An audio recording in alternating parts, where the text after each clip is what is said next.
Rail লাইনত হাহাকাৰ, হাজাৰ হাজাৰ মানুহ, জুৰিয়া খাতুন আৰু আলালুদ্দিনৰ সৈতে ঘটিল মৰ্মান্তিক ঘটনা। জুৰিয়া খাতুন নামৰ ছাত্ৰীগৰাকীক বচাবলৈ গৈ আলালুদ্দিন নামৰ ব্যক্তিজনেও প্ৰাণ হেৰুৱালে ৰেলৰ খুন্দাত।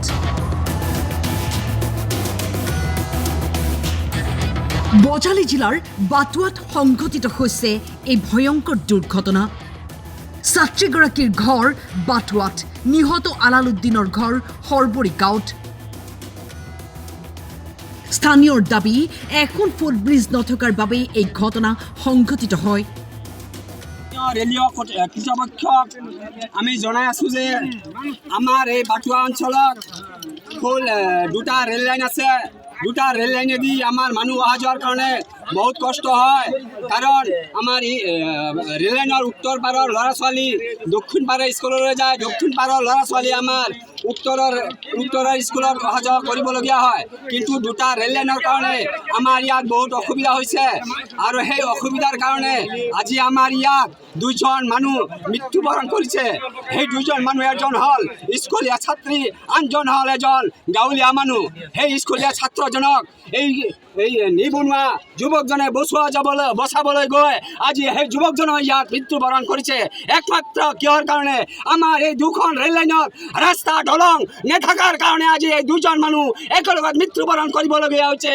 ইয়াত আজি যদি ৰেলৱেৰ জি এম যদি আহে, ইয়াত যদি তেওঁ প্ৰতিশ্ৰুতি নিদিয়ে, তেনেহ'লে আমি সমূহ ৰাইজে এই দুজন মৃতদেহ আমি ইয়াত ৰেলৱে কৰ্তৃপক্ষক দিবলৈ নিদিওঁ। আপোনালোকে ৰাইজে কি কয়?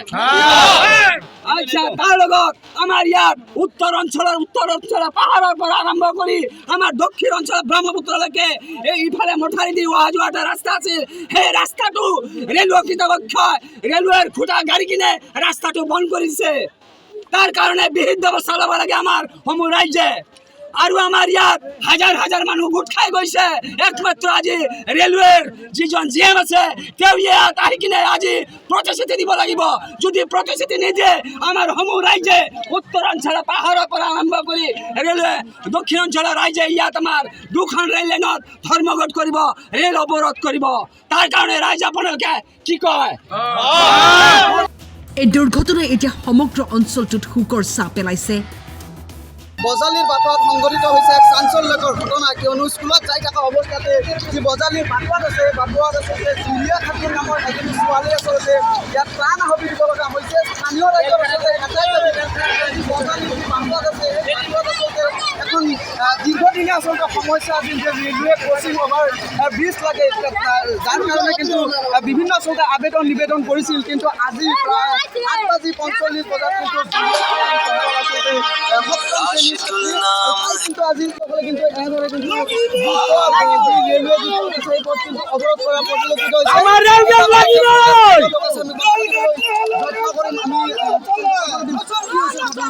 ইয়াত স্কুলৰ ছাত্ৰী এটা এক্সিডেণ্ট কৰিছে।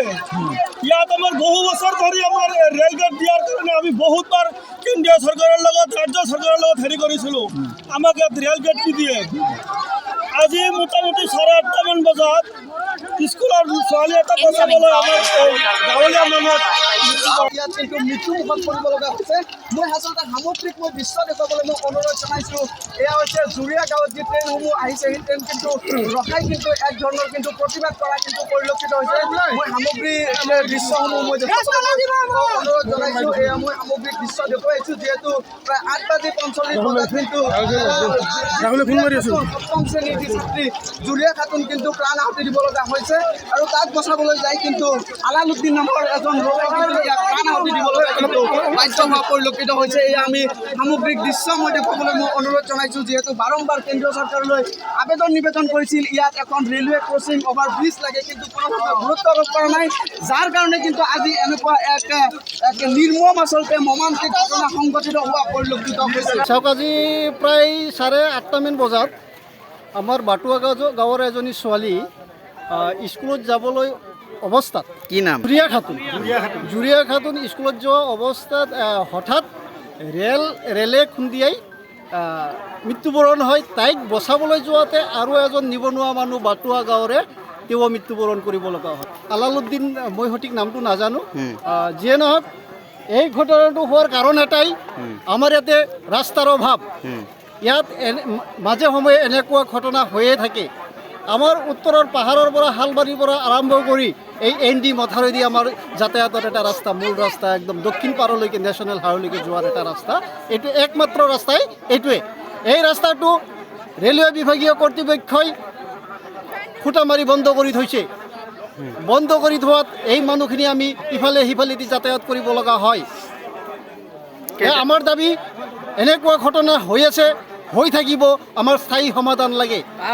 আমি ৰেলীয় কৰ্তৃপক্ষক দাবী কৰিছোঁ, আমাৰ ইয়াতে ৰেলীয় ক্ৰচিং নহ'লে ফ্লাইঅভাৰ হ'লে বনাই দিব লাগে। কেইটা বজাত হৈছে ঘটনাটো? ঘটনাটো অনুমান 8টামান বজাত শ্বিলং শ্বিলঙে কৰিছে। শ্বিলং পেচেঞ্জাৰ স্কুলত যাই আছিল। স্কুলত যাই থকা অৱস্থাত তাইক বচাবলৈ যায় আৰু আন এজন নিবনুৱা মানুহ, পৰিয়াল থকা মানুহ মৃত্যুবৰণ কৰিব লগা হয়। বজালিৰ পৰা তাপস ঘোষৰ ৰিপৰ্ট, টাইম 8।